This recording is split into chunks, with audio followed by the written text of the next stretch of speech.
Hey everybody, welcome to Don't Copy That Floppy, your weekly video game news podcast, hosted by the infamous Daniel and the fabulous Lex. Are we starting new personas I think we should. with this show? Is it because we're broadcasting on Sunday instead of Friday? I think so. This is just how it's going to be This is our- when we broadcast on Sunday. This is the more religious version of It's the going to be podcast. yeah, very religious. The infamous Daniel and the fabulous Legs. We're a weekly video game news podcast. We usually broadcast Friday from 7 to 8 p.m. here on Chip It Radio at chipit.net. This week we're broadcasting on Sunday because screw consistency. Yeah, why Right? would you want that? Why not? You just want to be by the seat of your pants because suddenly find out, oh my god, there's a video game podcast right now and I can listen to it here on Sunday after I get back from church and watch this new Strafe trailer. We got a bunch of stuff to talk about today, including that new Strafe trailer. We also got stuff about Capcom. We got stuff about Dragon DICE. Age. We got stuff about Mass Effect. DICE. The DICE event happened. Oh yeah, I ate burritos earlier.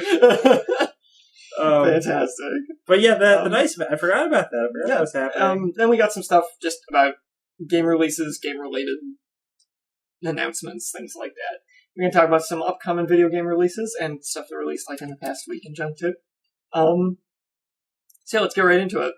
I think the first thing we should talk about, which I'm bringing into this from a Destructoid article from the 19th, is that Electronic Arts once famously asked in an ad of theirs, can a computer make you cry?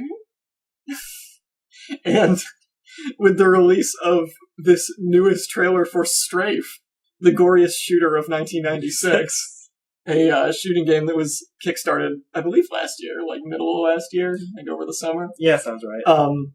This new trailer was released, and the answer is yes. A computer can bring you to your knees and make you cry. Such beauty. So this trailer, if you haven't watched it, go watch it. It's got one of the little like monster guys from Strafe contemplating his existence, while a hauntingly beautiful cover of Smash Mouth's All-Star All piano. plays over all cover. piano. With this heartfelt singing plays over. It's hysterical. It's an amazing trailer, and they did it. It looks like it's kind of a thank you to their backers who made it possible. Oh my god, that's so amazing. So good. I was talking to Dan. A good follow-up to their Kickstarter video, which was also which was amazing. These guys know how to do it. Definitely. It was the only day before the show. This trailer reminds me of the first trailer for Gears of War with the piano Mad World Mad World by Tears for Fears. Tears for Fears. Yeah. That's the Tears for Fears version. Oh, Where it shows them all going into like the pods to go fight the bad guys who I can't remember the name of, the Locust. whatever. Is that what they're called? They were just gray, bloody guys. They were white bloody guys from underground. From underground. They were albinos. They were just albinos. And they drank all the glowy juice underground, and the humans wanted the glowy juice. Exactly. And there was a big worm, and it ate a city. But yeah, and that trailer was fun. Where's my wife? That trailer was played straight. That trailer was meant to be this like haunting, like, ooh, it's so intense. What a mad world they live in. Which in hindsight is hilarious, just because you play that game and there's like nothing subtle or particularly haunting about the game. It's mostly just slapping pecs. That's most of what Gears of War is. Mostly. I think the first game had slightly more of like a haunting horror angle to it than later games. Especially at the beginning. There's like that first chapter where you have to like go from light to light, like avoiding creatures at night and stuff. Yeah. And you get more of the vibe of like these people are like barely surviving. Mm-hmm. So like, I guess it made sense there, but now with how the series has evolved, it's pretty silly. And yeah, you can tell the Strafe guys were probably thinking of that. Oh, channeling it super hard. Oh my god, it's so funny. Especially the end. Like the payoff for it. The build-up. It's the perfect amount of build-up. Yeah, it's wonderful. I'm still really excited about this game. Oh, super I just hope excited. my computer can run it. I hope so. This is a high-end CD stuff. Projekt Red ain't got nothing on Strafe. So good on you, Strafe guys. I can't remember the name of the people developing it. Pixel Titans. Pixel Titans. Yes. So yeah, I'm looking forward to that. I don't know if it has a release date yet. I don't think it does. I don't think Pixel Titans. They made around 200,000 with their Kickstarter. They had been asking for 185,000, so it's not like they made crazy money, but they certainly made enough. They made enough. That's good. That's good. When are the backer rewards getting decent? So the backer rewards, depending on what you're getting, looks like they go back as far as like June 2016. Okay. Some of the stuff was available in 2015. So maybe this summer, from the sound of it. That would be sweet. Meanwhile, Sega has been releasing a whole bunch of free Steam games. Yeah, this is great. I posted a thing about this on our Facebook when they did the first round of them, but apparently they're doing even more. Yeah, so what's the reasoning for this is that, what are they trying to do? They're just trying to ingratiate themselves with PC gamers? I guess? It's a little weird. I'm not really sure what they're... Has Sega just gone crazy? And decided to give away a bunch of free games? Maybe. I mean, they did recently admit that Sonic is terrible, so maybe they've just gotten super depressed, and they're just like, just take it, we don't want it anymore. Yeah, we're so sorry. This is the first paragraph of their suicide note. So this is the last, February 20th is the last of 3 bundles that they're doing. The first, was Jet Set Radio, Golden Axe, and hell yeah, Wrath of the Dead Rabbit. Whatever that is. Also, all the DLC for hell yeah, Wrath of the Dead Rabbit. I know, because I have all of it now, because I downloaded that bundle. And then they had Streets of Rage 2, Binary Domain, and Condemned. And then they had, I guess it's only for a limited time that they're letting you download these for free? Yeah. Let's see. Yeah. And then it's Gunstar Heroes, Renegade Ops, and Viking Battle for Asgard. That real gem right there. That's the game I'm thinking of, right? It's gotta be. Probably. Yeah, it is. That game's terrible. If Streets of Rage 2 is still free up there, I'll grab that. Yeah. Nothing wrong with that. Grab Gunstar Heroes, too. That game's awesome. Look at it. Oh, that's what that is. Yeah, the it's picture side-scrolling with, like, it's made by Treasure. Oh. And it's just crazy pixel side-scrolling shooting stuff. Well, that's cool. It's like a shmup, but you run around instead of fly a ship. Oh, okay, so Polygon proposits that these are all meant to promote the Make Love Not War, or Make War Not Love, excuse me, event, which has now concluded. The third annual campaign that had players of Company of Heroes 2, Total War Attila, or Dawn of War 2 picking a side to unlock exclusive content for their chosen game. Oh, okay. So I don't think they marketed that particularly well, because like I downloaded the first pack of free games and had no idea why it was related. I mean, I remember reading the Make War Not Love thing, right? But I didn't understand like what that had to do with other games and unlocks. Right. But that's cool. So grab them if you get the chance. You know? We got a DICE happened. That's like one of the big things that happened this past week, I guess. The last like couple days. February 19th. So the DICE conference is a big conference of like game developers and stuff. And they give out their own awards. They have their own awards for games, like Game of the Year and things like that. And it's more of like an industry internal kind of thing. I think, remember last week I was asking what DICE stood for? Yes. And we couldn't figure it out? Yes. I finally found out, and then we never would have been able to guess it.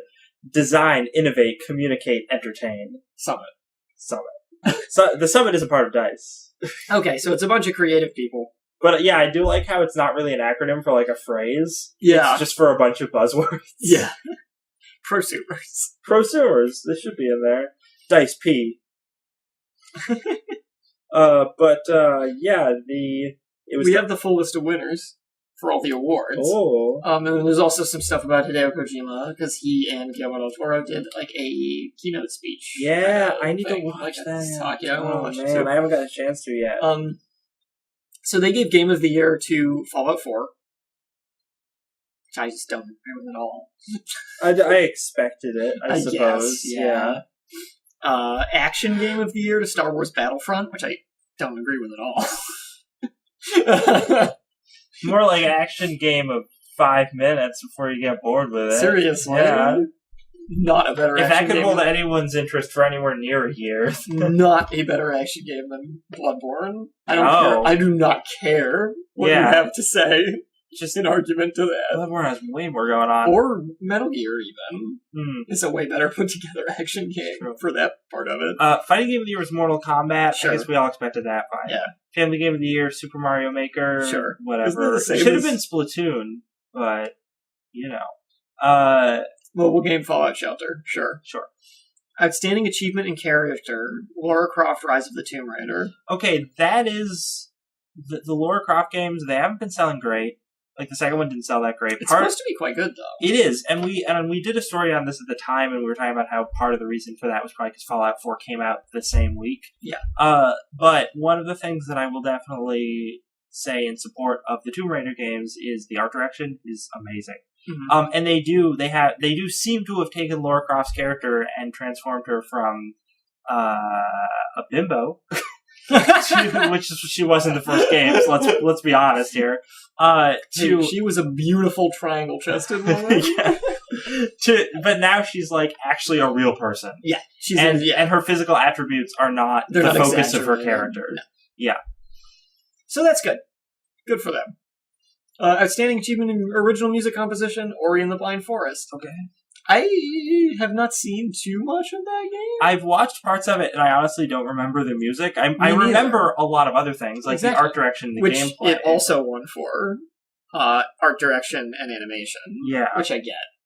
But the music did not seem particularly memorable to me. At least not compared to like other things that are coming out. Yeah. But I don't know. Whatever, yeah. Challenging achievement sound design, Star Wars Battlefront. That's true. That deserves it. Yeah, it does. 100%. Oh my god, the sound design of that game is so good. It's so amazingly good. That is ear porn for Star Wars nerds. Astounding achievement in story. Witcher 3.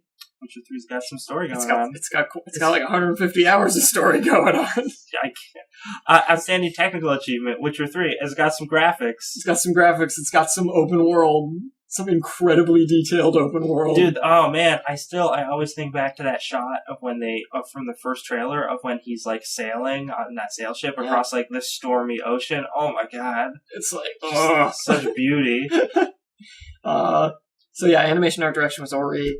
Role-playing massively multiplayer game of the year, Fallout 4. Fallout 4 isn't an MMO. Well, it's a massively multiplayer game, not massively multiplayer online game. Yes. Yeah. Is Fallout massively Is it multiplayer in any way? I think so. Otherwise, I don't understand how it would win that award. Unless they split up, or they combined those two into one category. That's like RPG and MMORPG, which is a terrible idea. That's a horrible idea. I don't understand. I'm pretty sure that Fallout has some sort of online elements. I really haven't played it. That's this thing. Yeah. Strategy simulation game of the year. Yeah, because they put strategy and sim games in the same category too. That's weird. Which is super bizarre. And Heroes of the Storm won it. Which I would argue... Yeah, I don't think it is. I would also argue it's not a strategy game.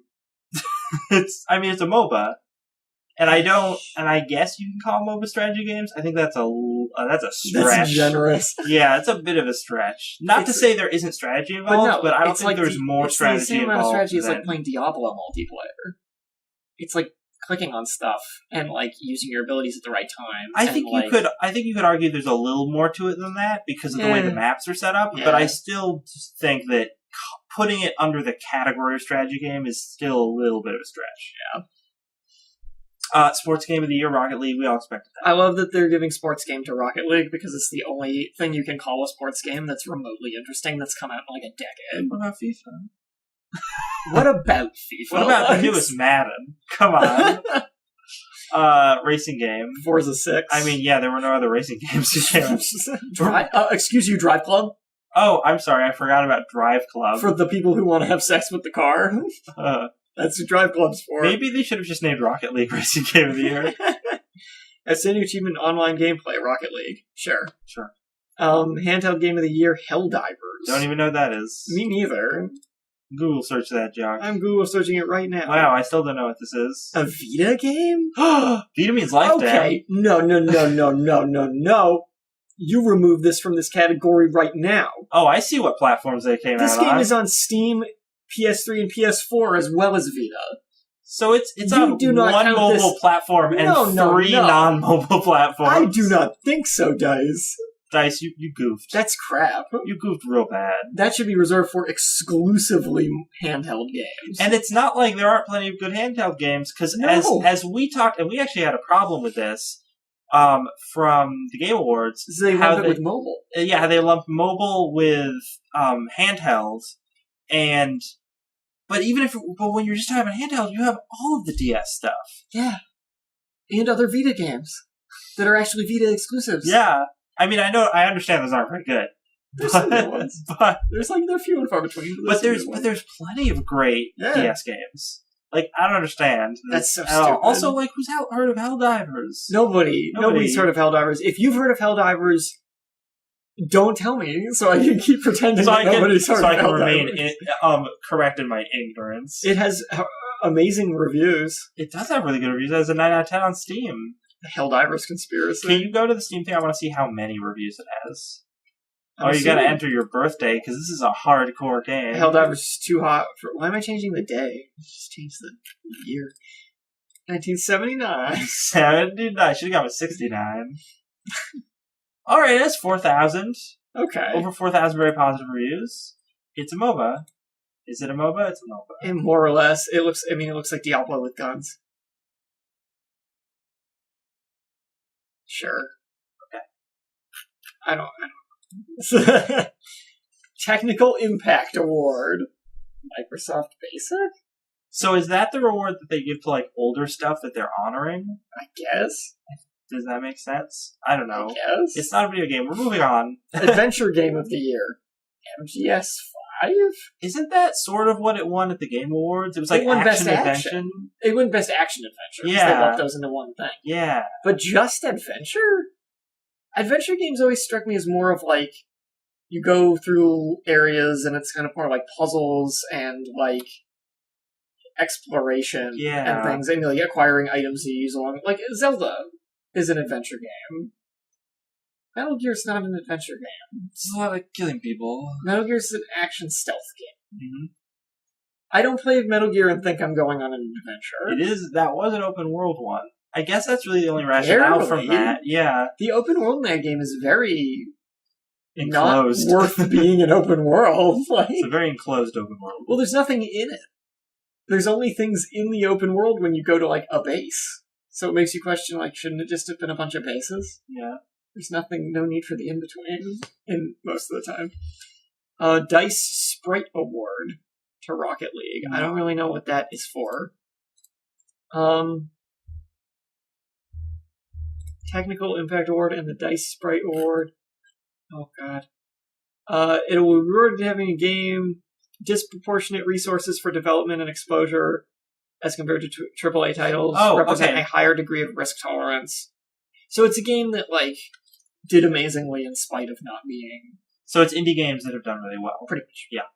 And it went to Rocket League, so that makes sense. Yeah. Outstanding Achievement in Game Design, Witcher 3 Wild Hunt. Sure. Totally. Yeah. Outstanding Achievement in Game Direction, Fallout 4. Okay, so I think Fallout 4 is getting more praise than it deserves. Really? I didn't... Don't tell the listeners.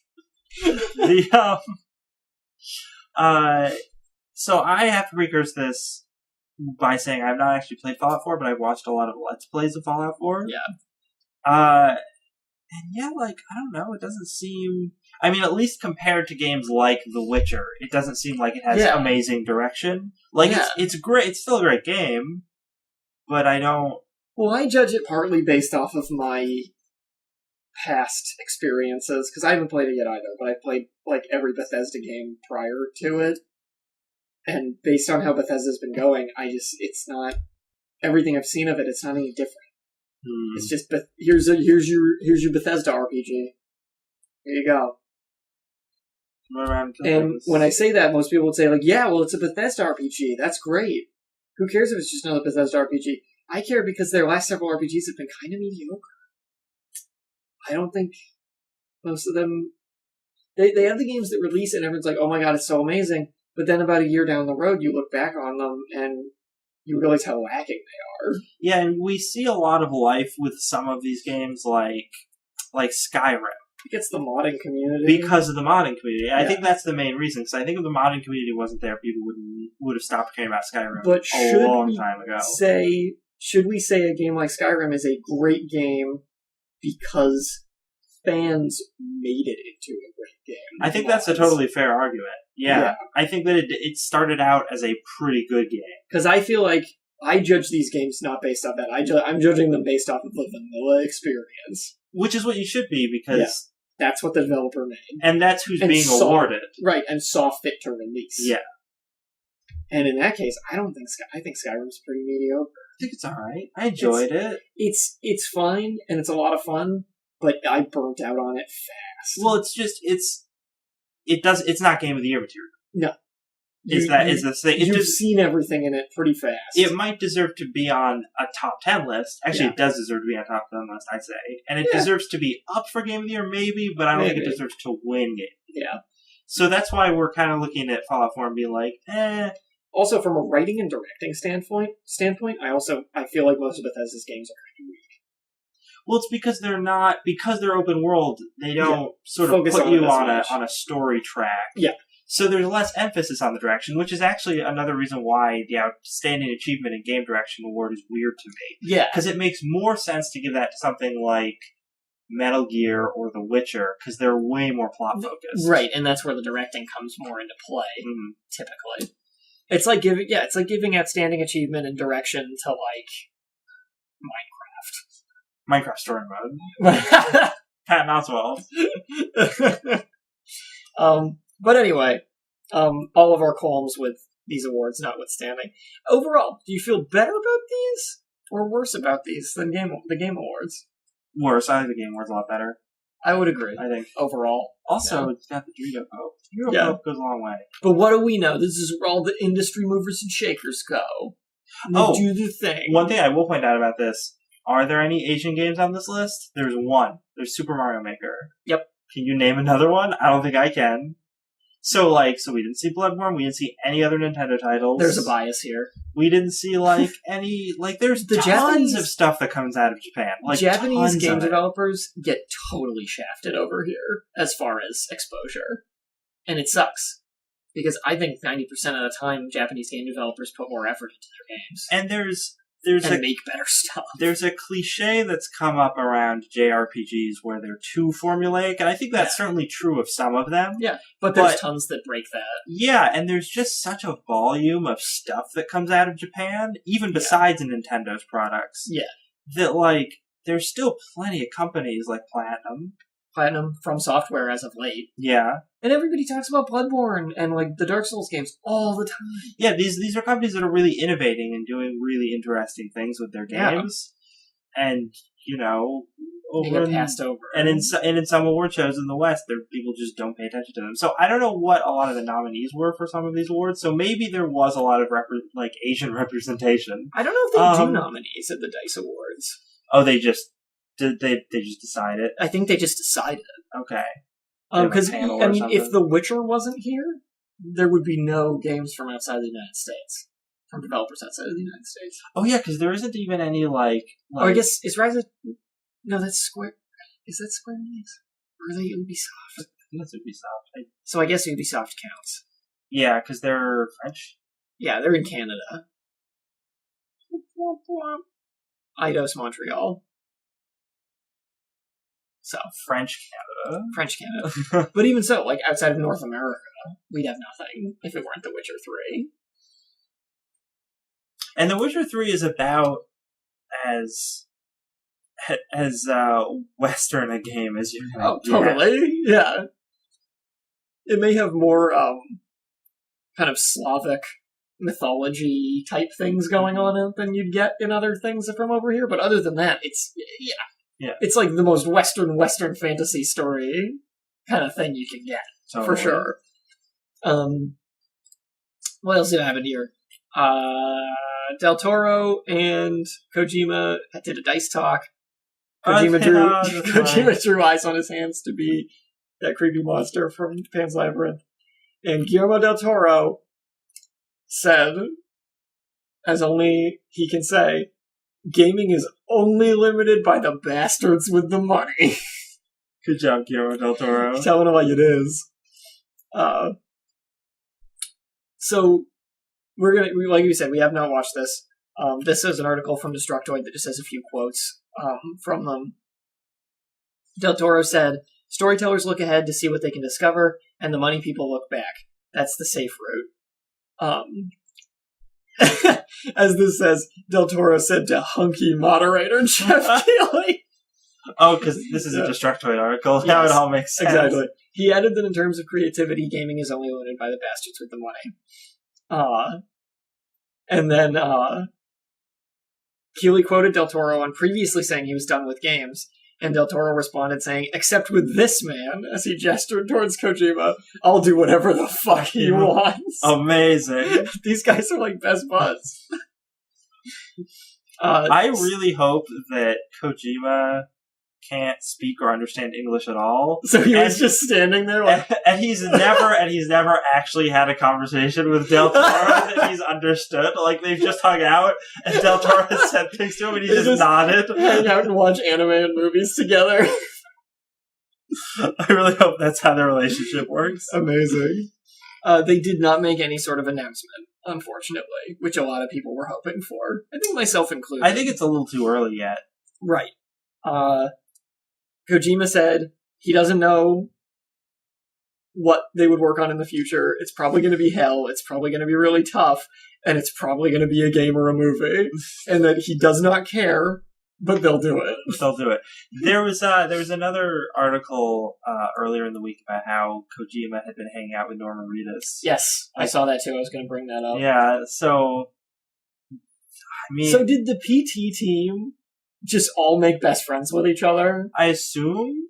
And they're just gonna make... And they're all heartbroken because, like, Silent Hills isn't happening. That's the thing, like, all they really need to do... is make a horror game without that name. Yeah.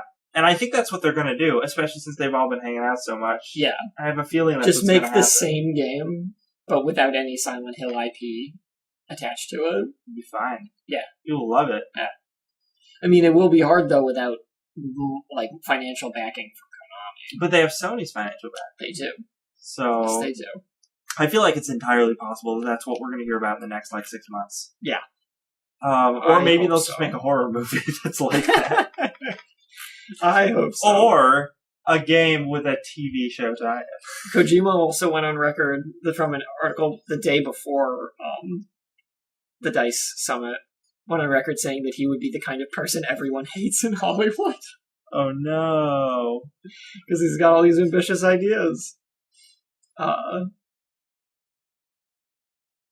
So he says he compared all this stuff with Silent Hills to being, let's say you're thinking of climbing Mount Everest, but you start with Mount Fuji first.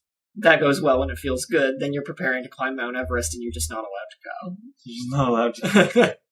And Guillermo del Toro and Norman Reedus were looking forward to climbing Mount Everest too. That's what he said.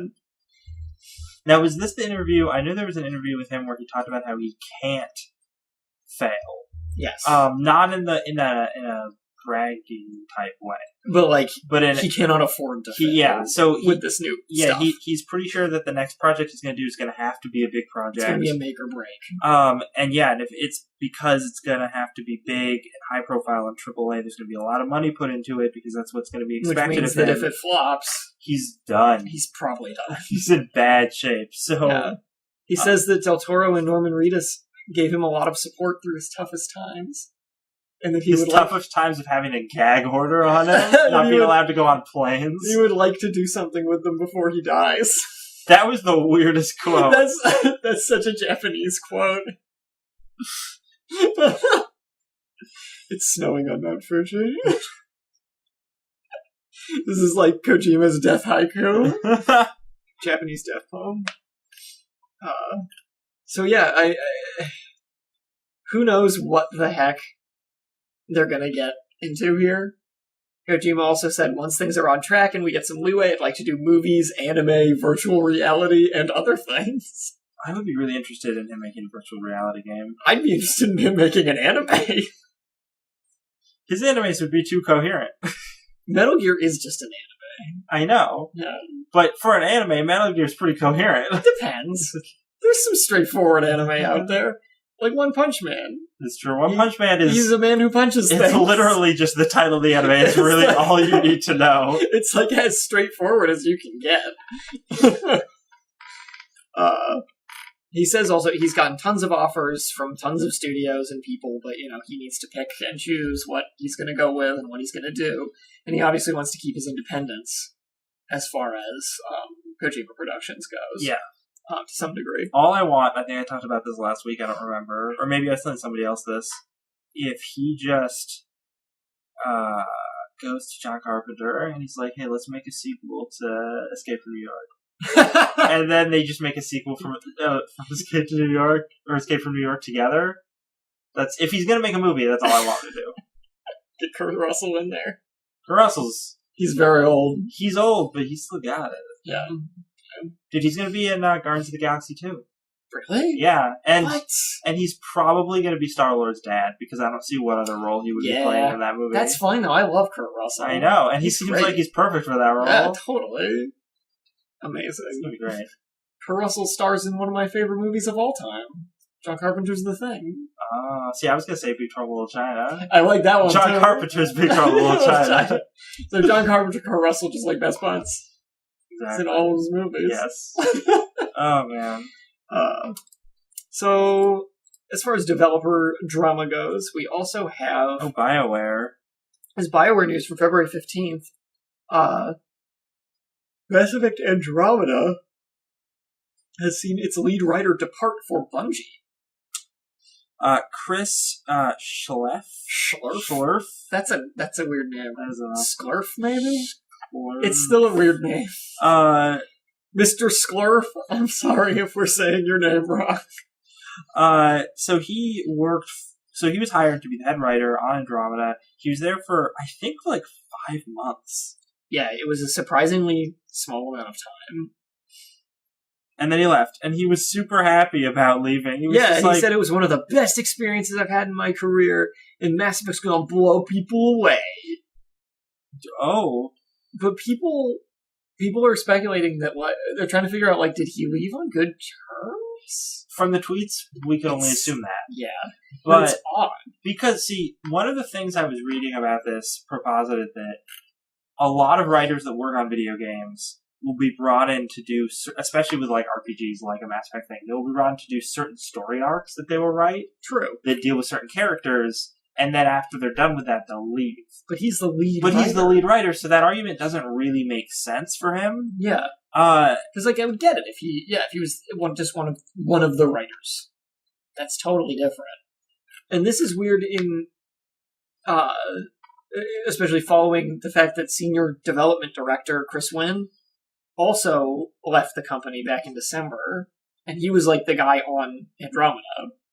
And prior to that, or maybe around that same time, one of the guys who had been a big writer on the Dragon Age games also left. And he had been with the company for like 17 years or something. Yeah. It was David Gator, right? Yeah, that was it. Yeah. And I'm pretty sure he went to work for Beamdog? The people who make the remakes of Baldur's Gate. Yeah, so supposedly they're going to start making their own stuff, supposedly. Another, maybe a sequel to Baldur's Gate, or maybe their own franchise, so they won't have to deal with stuff. Can you imagine the pressure of having to make Baldur's Gate 3? Oh my god. All that THACO's got to be in there, otherwise it won't be legit. I'd be mad. I know, right? If they get rid of THACO, I'll be pissed. I won't play it. -2 out of 10. Take it away. trash garbage game of Thaco. But seriously, I'm very excited about him being with that company because I really want him to write another Baldur's Gate game. Yes, that would be cool. But anyway, so Schlurf. I can't handle that name. It's real weird. Sounds like I'm trying to buy a slushie alien somewhere. slug or something. Yeah. But anyway, he is prior to working at BioWare. Yes. He worked for 343 Industries, writing for Halo 4. Mm-hmm. Okay, sure. Not the best resume.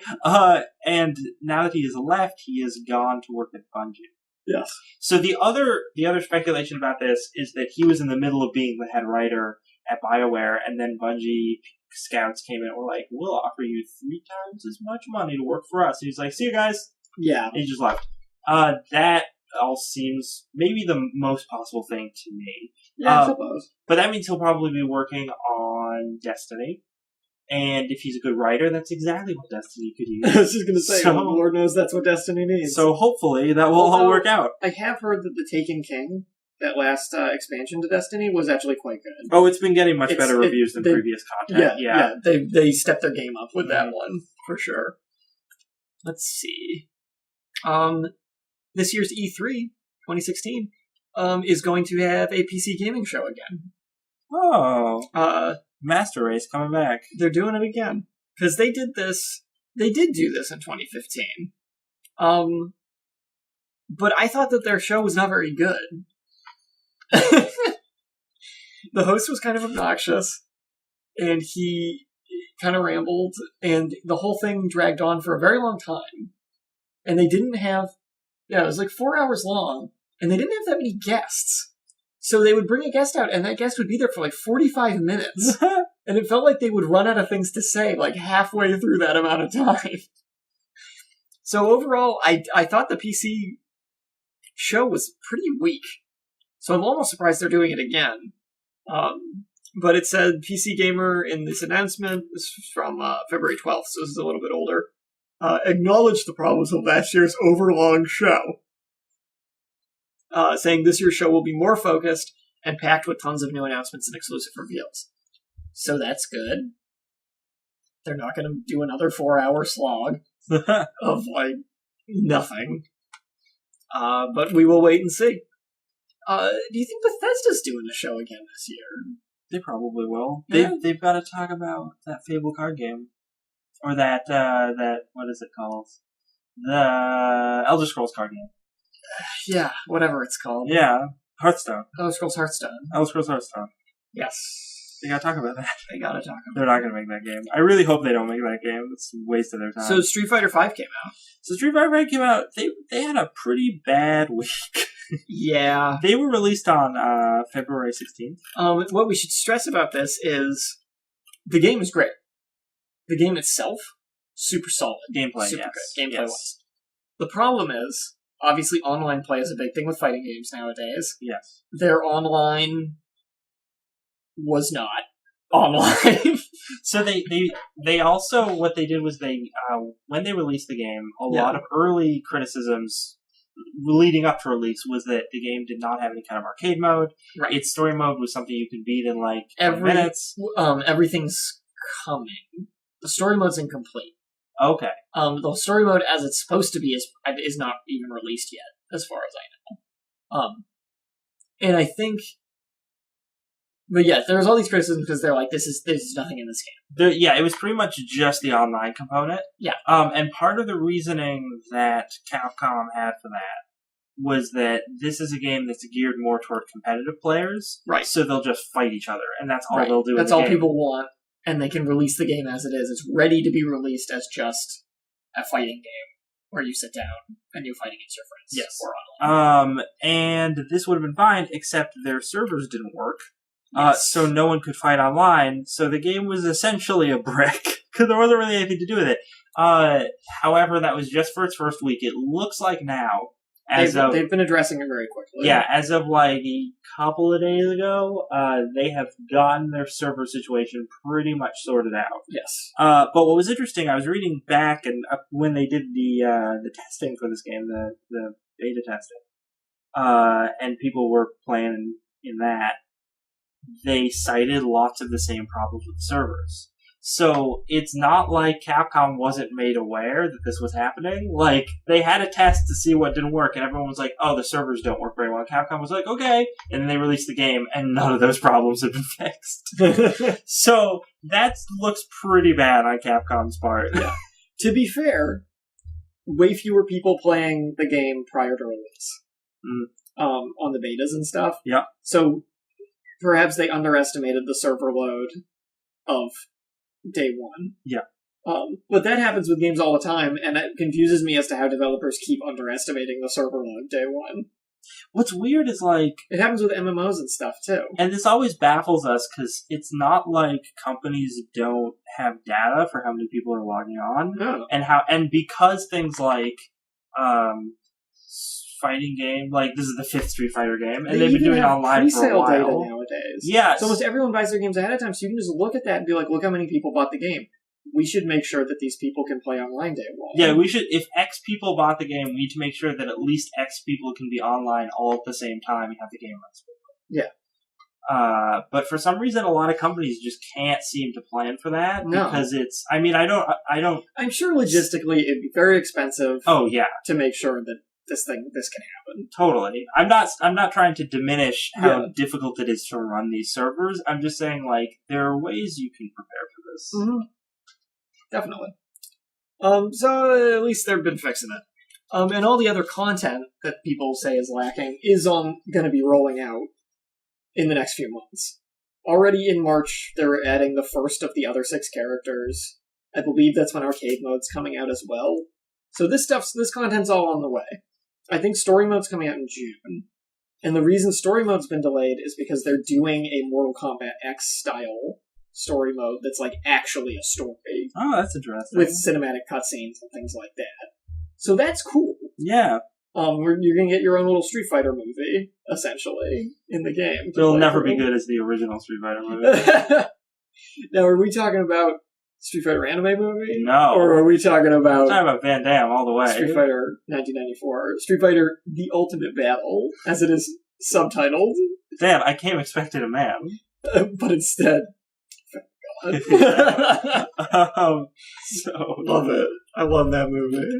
Oh my god. We can go play Street Fighter the movie, the game, while we wait for Street Fighter 5 servers to work. Oh, why? So, here's an article, before we get into some stuff about, like, upcoming games and announcements. It's an article I found, which I posted to our Facebook page, saying, Twitch plays Dark Souls, eat your heart out. Because I have gone on record saying that I don't care about Twitch plays Dark Souls. I think they're chumps.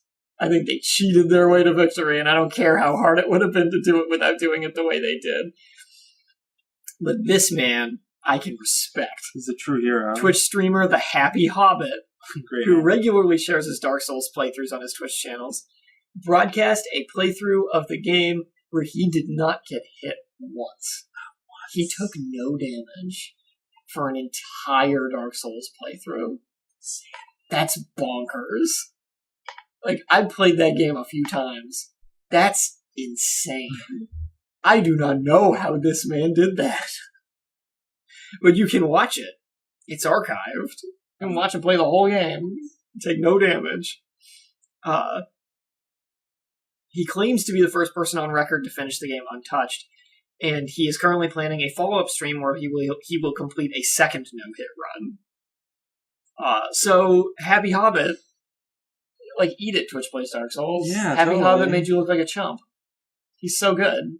He's too good at Dark Souls. They should do, now they should do Fish plays Dark Souls. I want Fish plays Dark Souls. I want Will Fish make it out of the Undead Asylum?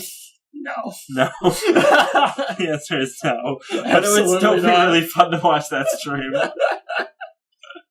Absolutely.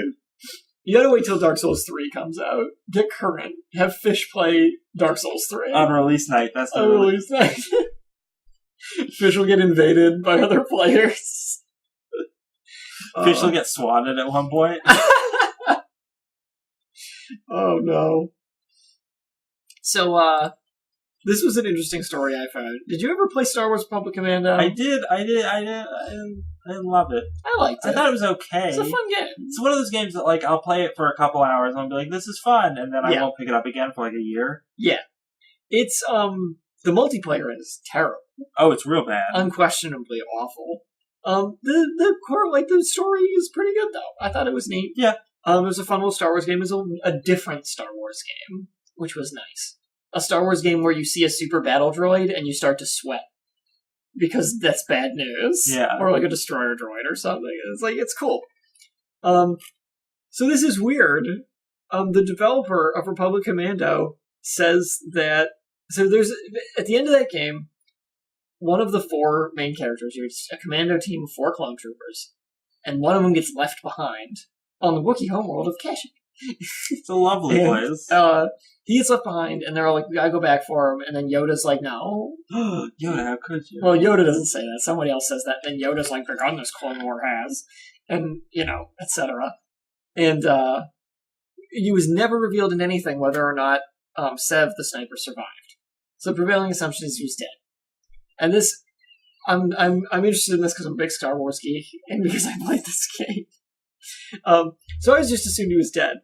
But now, apparently, the developer has released proposed scripts for sequels to Republic Commando. And one of them has Sev, the sniper character, surviving and becoming the progenitor of the rebellion army. Oh. Which doesn't make any sense to me at all. Which is probably why it wasn't used. How would he even live that long? Yeah. I mean, no, some of the clones live that long. They're not like Blade Runner. They're not clones. We're not talking like a Roy Batty situation here. But why can't we get an awesome Blade Runner game? Wasn't there a decent Blade Runner game in the 90s that came PS1 out? game? I don't know how good it is. One of my friends is like really into that game. Yeah. But I don't think I've ever played it, so I can't really speak to it. You gotta do a cool, especially with nowadays technology. You could do all of like rain and neon and all that stuff. That'd be great. That'd be awesome. Yeah. Well, they're gonna make another movie, so maybe that will prompt a game. Making another Blade Runner movie? Yeah. There's supposed to be that. What? No, it's true. So does that mean that Harrison Ford's not that he's not a replicant? It must mean Does that disprove that theory? It pretty much will. Wow. Unless he's only in it in flashbacks. Oh shit! But the replicants don't age before they die. Oh, that's true. Because it's not a Metal Gear Solid 5 type situation. I like how we just keep relating things to other Metal Gear. Well, you guys can all catch up this next time on our Blade Runner cast. That doesn't actually exist. So they're not going to make another Republic Commando though. No. There's been rumors about a Republic Commando sequel or revisiting. Well, especially now that somebody else owns LucasArts, I don't see this happening. Yeah, and apparently since none of this was explored before in any expanded universe stuff, because the character was owned by LucasArts or so. It was something about who technically owned the rights and wanted LucasArts property for the character, and they never licensed it out to be made into any kind of expanded universe content. But yeah. That's some interesting tidbits for anybody who always wondered if Sev survived. I guess he did. Which I actually think is lame, because his heroic sacrifice was kind of undercuts that. Yeah, the most interesting part of that game. That was the part of the game that hits you. This is a little interesting. Take us through this one. More BioWare news. On February 19th, the Dragon Age, the producer of Dragon Age, Mark Dara, at BioMarkDara on Twitter. BioMark. He posted a little poll question, because you can post poll questions on Twitter now. That's all anybody does. It's the worst. He posts poll questions on Twitter now. And he posted one, and it said, would you like to play Dragon Age Tactics game? Now, for those who don't understand what that means, that comes from Final Fantasy Tactics, which is pretty much taking the idea of a more of a traditional tabletop board game where everything is turn-based and you're moving your figures around the board to fight a squad of guys against another squad of guys as a video game. So when Final Fantasy did it, they took their characters, and their setting and all that stuff. Yeah. If you ever played XCOM, I mean, that's pretty much what XCOM is. Yes, it is. Actually, exactly. So I'd imagine this would be kind of like XCOM. Yeah, so he's saying, like, do you want to play a Dragon Age version of Final Fantasy Tactics or XCOM? And 50% of those people said yes. 22% said no, so screw those people. 23% said only on PC. Yeah, Master Race. Yeah, those guys are such jerks. And 6% said only mobile handhelds. That's weird. That's really weird. Why only? Well, the two only on PC and only mobile handheld options, I just really wish that they weren't in the thing. Yeah. Because if you say yes, I'm like, yes. Make it a yes or no question. Yeah, or say, like, yes, multiple platforms. Yeah. Because otherwise it's kind of weird in the way the poll is worded. I don't know. But I would, I'd be into it. I'd be... I don't know how into it I'd be. I mean, I like tactical games, but I'm not the biggest Dragon Age fan. I think it's cool, but... Well, I feel like their thought process is it'd be way cheaper to produce. Right. Which is probably why the mobile question is... Because Dragon Age 3 was a big thing. Yeah. And making another of that would be a big undertaking. Or like Banner Saga. That's a great example of a great fantasy tactics game. Yeah. So if they made it like that, that'd be pretty sweet. But I mean, I think that this is the kind of thing that if they made it a $10, $15 game, you'd be into it. I'd buy it. I think they could make money off of it. Totally. Yeah, totally. So I hope they do. I hope they consider that. Let's see if anything comes out of that. Also,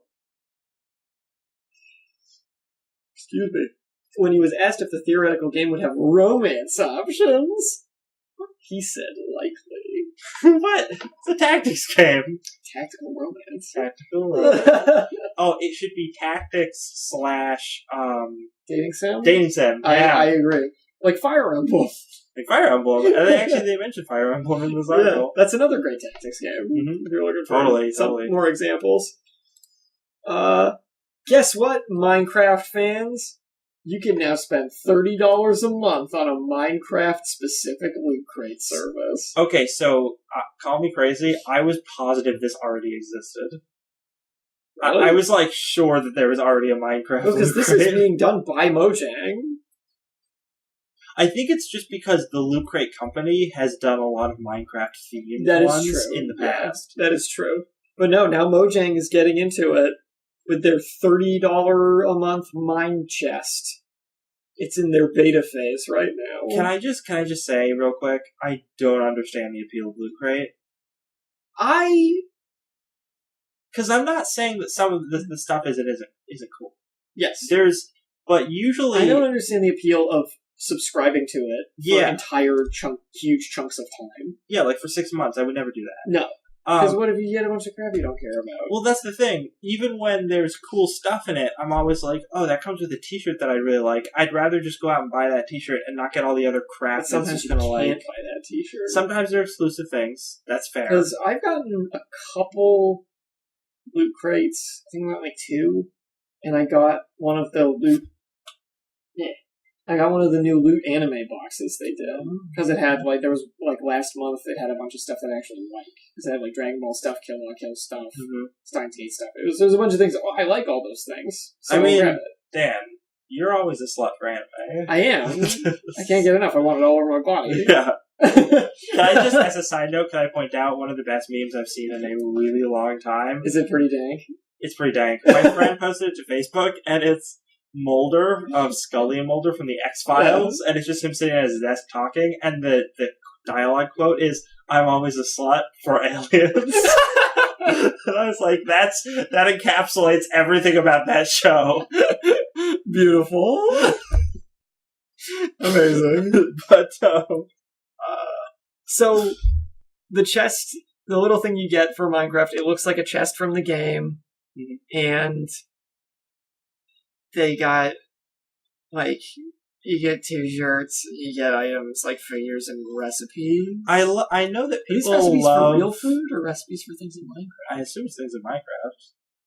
But people who play Minecraft already know those things. And they certainly can't just look them up on the internet. There's books. I've seen them. Strafe There's a guys. Minecraft section at Barnes & Noble. Oof. But no, I don't see this working. Why would you subscribe to this for a year? Especially now. Yeah. Because maybe if this happened like 2 years ago, maybe. And Minecraft got away from me like crazy. I played that game when it was in like alpha and beta. And now it's huge. I don't know. I played it when it was just weird basement dwellers. Basement dwellers. Whacking away at rocks together. Ooh, hot. But it's a foreign thing to me at this point. I think it makes way more sense for Mojang to partner with companies like Loot Crate to do a Minecraft-themed Loot Crate every so often. The ridiculous thing about this one is not only is it like all the same thing, it's $30 each month. That's so much money. That's crazy. That's like you might as well just go out and buy the knickknacks. With the shipping, that's going to be like $400 a year. Oh, that's so much for a bunch of stuff that's just going to sit on your shelf. It's crazy. I mean, I buy a lot of things that just sit on my shelf. You appreciate them. But I appreciate them. Dan's always a slut for anime. But no,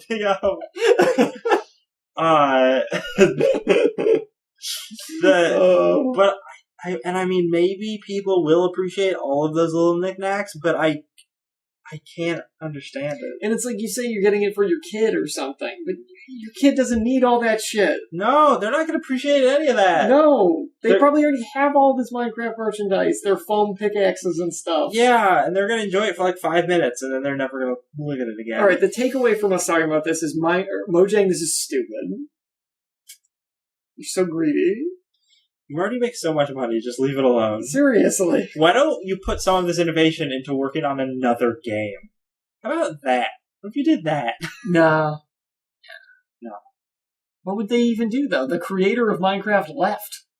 That's true. He was and then he became severely depressed. He was the one who created it. It's like, true. no one there has any ideas for games. They just want to run a merchandise company. Yeah, pretty much. So, one last story about an amazing game announcement from February 17th. Disaster Report creators. The Disaster Report series, it's like a Japanese game series where there's like tsunamis and earthquakes and crazy stuff, and you play a guy who's to go rescue people. Okay. They're really goofy and like semi-serious. They're semi-serious, but they're more goofy than serious. Sure. In the way they're presented. They're making a game called City Shrouded in Shadow. And instead of tasking players with surviving natural disasters like earthquakes and floods, their new game will focus on surviving the fallout of an Ultraman battle or attack from Godzilla. Amazing. So this is like completely different. It's all gonna be set in settings where like kaiju battles are occurring, and you're just a person on the ground who needs to survive this situation, which I think sounds like an amazing idea for a game. Apparently, the Cloverfield approach. Yes. Apparently, they were not 100% on Godzilla yet, but I think that they show Ultraman and they show a silhouette of Godzilla as a tease for what is probably the upcoming reveal that he's going to be in there. I'm excited about this. I think this could be really cool. No, it sounds great. It sounds like conceptually, it's really neat. I'd worry that it would get way too dark, though. You know? Because, like, with the Godzilla stuff, one of the things that keeps it goofy is the fact that even though all of these people are dying from having buildings crush them, like, you're so far away from that, it doesn't seem so bad. But if they put you on the ground with it, it seems like it would just be kind of horrifying. I think the way Japanese game devs handle titles like this, I think they'll be able to make it tongue-in-cheek enough and like goofy enough that it won't come off as just oppressive and horrifying. Or they go the whole way and make it like a horror game with Ultraman. Directed by Guillermo del Toro and Hideo Kojima. They would. They totally would, yeah. There's Norman Reedus is an American tourist in Japan. And an Ultraman. An Ultraman appear. Can I just point out that whenever I see Ultraman, all I can think of is Jet Jaguar? Oh, well, of course. They're from the same era. They're basically the same Jet thing. Jet Jaguar. Yeah. He was designed by a child who won a contest to have his design put into and a that child had movie. probably just watched a lot of a bunch of Ultraman and was like, I'm gonna make my own Ultraman. His name is Jet Jaguar. And he can program himself to grow huge. Amazing. What a hero. So let's see, what games came out? Oh, what's the date today? It's the 21st. It's the 21st. As we said, Street Fighter V came out. Fire Emblem Fates. Fire Emblem Fates came out on Friday. Far Cry Primal came out. That's coming out. Oh, that's coming out. Tuesday, very soon. Far Cry Primal, Plants vs. Zombies, sure. Whatever, no one cares. The Flame and the Flood. Assassin's Creed Identity. Is that one of the mobile ones? Yeah. Is it for the Vita? It's not for the Vita. It's just on iOS.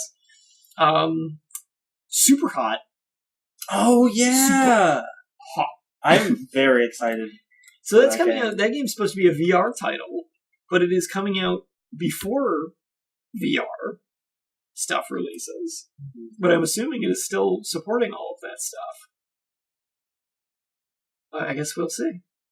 Although, from what I've heard, it is still a very exciting, cool game without the VR stuff. So, yeah, for that, I'm going to check that out. How much is that going to cost? I don't know. Check out it's Super Hot on Steam, yeah. Alright, everybody, with Super Hot. Super hot. Steam Greenlight. Oh, this is an old thing, though. I don't know how much it's going to cost. I'd imagine it wouldn't cost a ton. But I don't know. Regardless. Thanks, everybody, for listening to our show. We appreciate it. If anybody is this time of day. We appreciate you. Yeah, we do. We appreciate you a lot. Go thank us for appreciating you. On all of our Facebook. social media. Yeah. So yeah, we're on Facebook, we're on Twitter, at DCTF Podcast. Yep.